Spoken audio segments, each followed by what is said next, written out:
Hey, it's Rich. And Taylor. We're Town Wine and Spirits. We're here today to discuss the benefits of why you want to decant wine. Absolutely. And we're also here to discuss this fantastic bottle of wine from Honata. Rich, I got a question. How do you pronounce this? Honata. Yeah, it's Honata. So I've been spending my time working on the video edit, and the entire time we keep saying it wrong. So it's Honata. We apologize. You deserve better than that. Which is a producer from Santa Barbara, California. We'll get into that in a second. As Rich is hoping that, if you guys could please hit the subscribe button and follow us as we explore the better side of wine and spirits. So what we did is an hour and a half ago, actually, 2 hours ago. 2 hours ago, we decanted the bottle. We had tasted this several days back and thought it was really, really cool, but we're like, this really is a powerful tannic bottle of wine. And we're like, you wanna know what?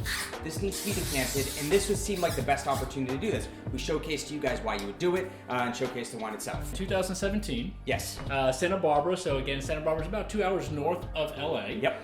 This is now a Syrah-based blend, yes. Correct? So 44 Syrah, 22 Cab, 12% Petite Syrah, 10% Petite Verdot, 6% Malt Merlot, and 6% Cabernet Franc. Yes, absolutely. And that's coming from the Ballard Canyon AVA, which is a sub-appellation in Santa Barbara. What's really unique to the Honata property is that it's all in sand.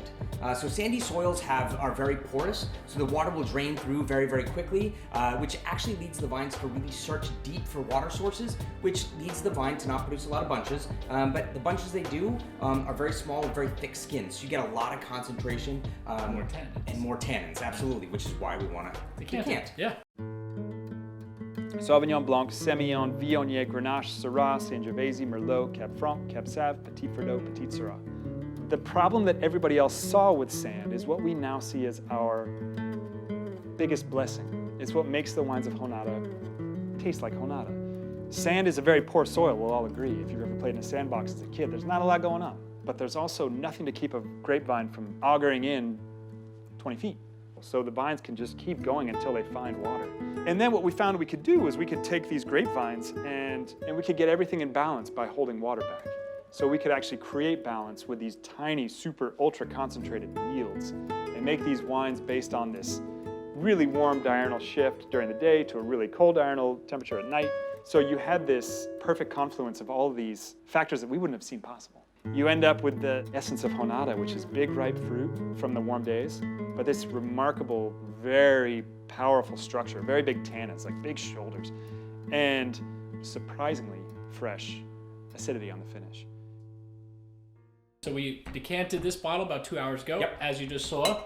Literally just opened this up Literally about 30 just seconds ago. Yep. So we're going to actually do a quick taste test of see how they compare. But more importantly, you're going to be really wanting to decant for really two main reasons. Typically, if you have an older bottle of wine that you've been aging for some time, you're going to get a lot of sediment, and you can kind of see a little bit of sediment in there. I'm not sure if you see it, but ideally, you're going to want to pour slowly. Don't chug it in all the way, especially towards the end. Lightly go it in so you do not get all the sediment in the bottle. The other reason is really to just add some air and let that bottle open up. It's funny, I think one winemaker said to me a long time back, the wine's been sleeping in the bottle, and this is a way to kind of wake it up and really provide us a little bit of air and really get more from it. The other thing is it also removes the off-putting. Absolutely. So yeah, you're gonna get a few compounds that are in a wine. If you smell like matchstick, something like that, that's just a trapped gas that you really need to get out, and decanting is a great way to do that. And some of these compounds will actually make the wine even seem more tannic. So that's the real benefit of giving it some air. So we want to see literally side by side what the wines are like, the decanted version and the non-decanted version. Great. So I just poured on our inside glasses here the bottle we just opened up. And now I'm going to go here with the decanted bottle. And so the other thing that's really cool about Honata is the wine is absolutely fabulous. They make really, really cool things. And it's actually owned by the same ownership as Screaming Eagle. So we know there is no spared expense. These guys are taking this serious. They're making awesome wines. All right, great. So we're going inside first. Inside first, so, freshly opened. Profoundly different, actually. It's really so the undecanted wine is just it's very dark, it's very powerful. There's a lot of dark black fruit to it. It's really like a powerful expression of the varietals. Okay. I also the word that's why it is used a lot when you have a wine like that. Yeah. There is definitely that dark fruit, but it's not as expressive. I think when you come here, there's so much more. There is an amazing floral component. There's a perfumey to it. I think the fruit is a little more lifted rather than being the dark berries. There's a little more red fruit that comes through, but it's just so much more friendly in the glass. If I had tasted blind, I'm not sure I could tell you these were literally the same wines. But in reality, at this point, 2 hours decanted, just freshly opened, they're not the same wine. And the nose is just a bit more muted. Yeah, it's overall. definitely muted. Very grippy. Definitely tannic. Very tannic. Very tannic. It's a bit lean. It's quite nice though. It's quite nice. And now I know why we wanted to bring it in. This has got way more width on it. There's way more concentration. I think you're getting way more impact on the palate. There's a lot of complexity. There's so much more in the mouth. Oh my god. The mouthfeel opens up. The concentration of the fruit.